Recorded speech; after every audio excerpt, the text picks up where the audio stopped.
Great. Thank you so much for having me. It's such a privilege to be here. So I'm just going to hold up my book, Dotted Lines. This was published in October of 2024 by Guernica Editions.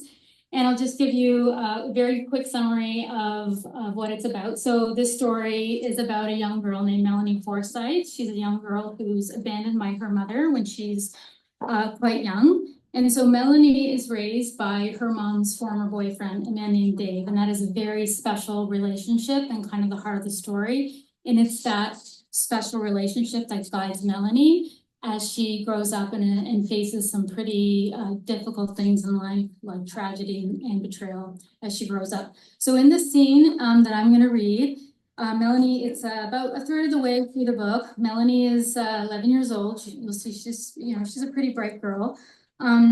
She's on a lake with Dave, her stepdad, her mom's boyfriend, and her half-sister Jess.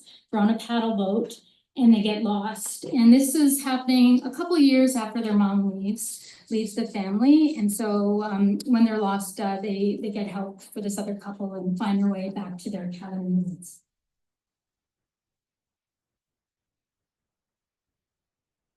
We went back in the other direction, this time pedaling for about 10 minutes.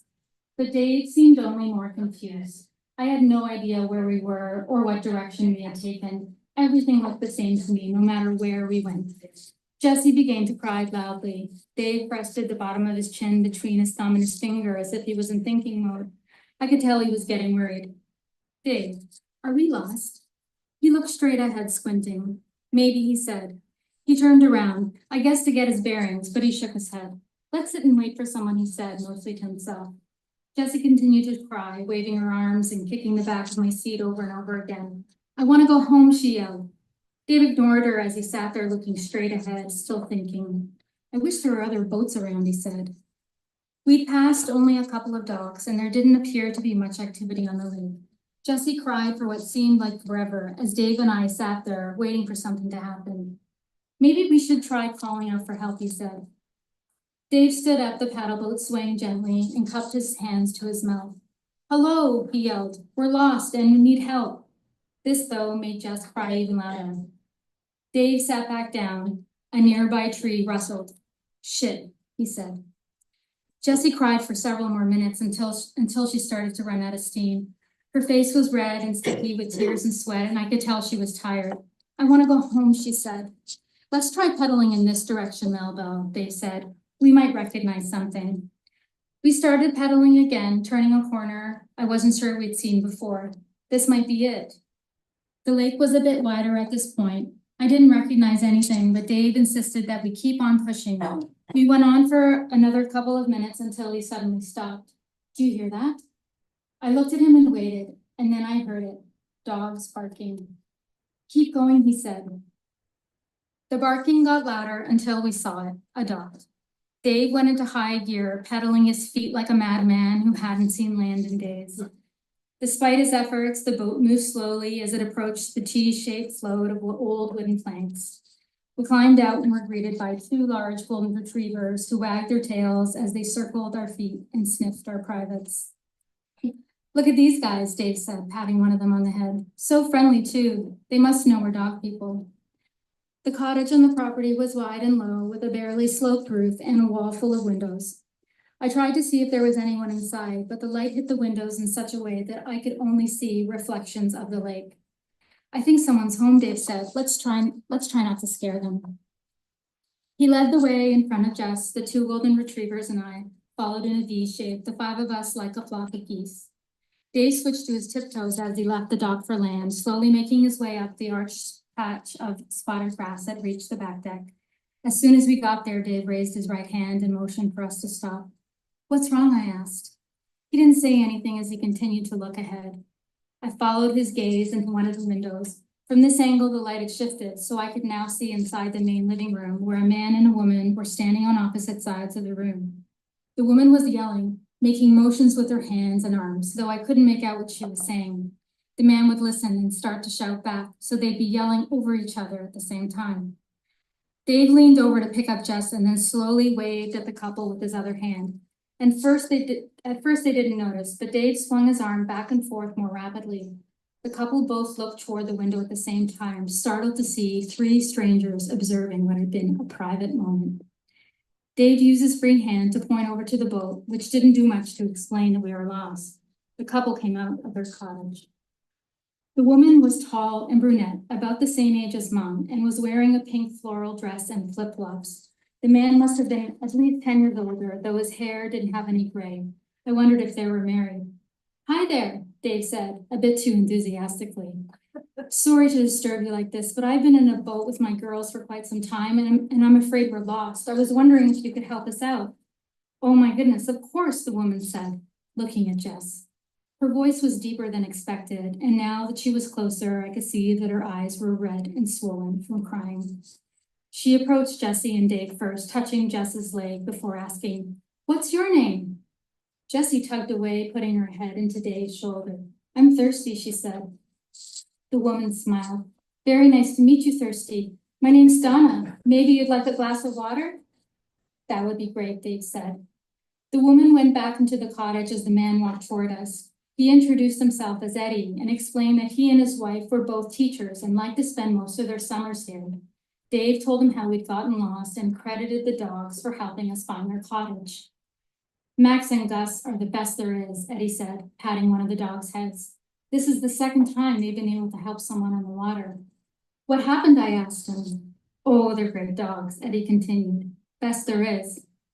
I waited for him to go on, but it was Dave who spoke next. "The girls love dogs. We have two ourselves." "Nice, nice," the man said. Dave tried to put Jessie down on her feet, but she wrapped her arms around his neck, refusing to budge. Eddie smiled at Jessie, but she turned further into Dave's shoulder to hide her face. "Sorry if you heard any of that," Eddie said, motioning toward the living room where he and Donna had been fighting. "Not at all," Dave said. "Things haven't been easy," Eddie said. Dave stood there and didn't say anything. "We lost our son last summer." Dave looked down toward the ground. "I'm sorry," he said. "I appreciate it. He was our only child." I wanted to tell the man that we'd lost our mother, but I knew Dave wouldn't like that, so I didn't say anything. "So, who do you look like?" Eddie said, poking Jessie's arm. "Do you look like your mommy or your daddy?" "Daddy," Jessie said, as she buried her head further into Dave. The man chuckled and looked at me. "And wow, you sure take after your dad, don't you?" I eyed Dave, wondering if he was going to correct him. Dave gave me a quick wink. "I have two beautiful girls, that's for sure." Donna came out with a map and some water, so that gave us something new to talk about. Eddie and Dave looked over it together and were able to figure out where our cabin was. Eddie insisted on taking us back in his motorboat. He and Dave tied the paddle boat behind us so that we could bring it back to the cabin. Eddie put on a hat and sunglasses and said, "Climb in." We all did so as Donna stood in the dock with the dogs and waved goodbye. Eddie pulled away in what felt like slow motion and kept the same pace the entire way back, puttering along the chain of lakes. Eventually, we recognized the tiny green cabin, and Eddie steered the boat toward the dock. "Thanks for your help," Dave said, shaking Eddie's hand. "My pleasure." "Bye," Jessie waved as we jumped off the boat. Once we were inside the cabin, Dave whipped up a quick lunch of jam sandwiches and applesauce, and then put Jessie down for a nap. "Let's hang out on the front porch," he said to me, as he grabbed 2 cans of ginger ale. I followed Dave to the front steps, where we both sat down. The dogs darted around the bushes, sniffing and searching for something unknown. "Well, that was fun," Dave said, making a face to show his sarcasm. A hissing sound escaped from each can as he opened them up and passed one to me. "Yeah," I said. "I feel kind of tired now." "Me too," he said. "We'll try to take it easy for the rest of the day." I took a sip of warm ginger ale and wondered what Eddie and Donna's cottage was like inside. I imagined an oversized television and several spare rooms with comfortable beds and chairs. "Do you think we can go back to that couple's cottage?" I asked. "Oh, I don't think so, Melbell. They've already helped us out quite a bit. Their place is much better than the cabin," I said. "Like it's probably even bigger than our house at home." "Yeah, it looked really nice." "Dave," I said, not sure if I should ask the next question. It was something that had been bugging me, something I'd been wondering since Eddie told us about his son. Those people, now that they don't have any children, does that mean they're not parents anymore? Dave stared out at the lake and took a sip of his ginger ale. Well, I don't know, Melanie, he said. Hadn't really thought about it. I guess I'm just wondering, if your child is gone, how can you still be a parent? Dave considered this for a moment. Well, once you're a parent, I think you're always a parent, no matter what. I'm not sure it's something that goes away. Know what I mean? I guess I said, taking another sip of ginger ale. And what about me? Dave turned to look at me. What about you? Can I be a daughter if I don't have any parents? At this, Dave put his arm around me, tucked my head into his chest, and looked back toward the lake. You're my daughter, he said, rubbing the side of my shoulder, and you always will be. It was nice of him, but it wasn't what I wanted. What he needed to say, what I had to hear, was that Mom was coming home. Thank you very much.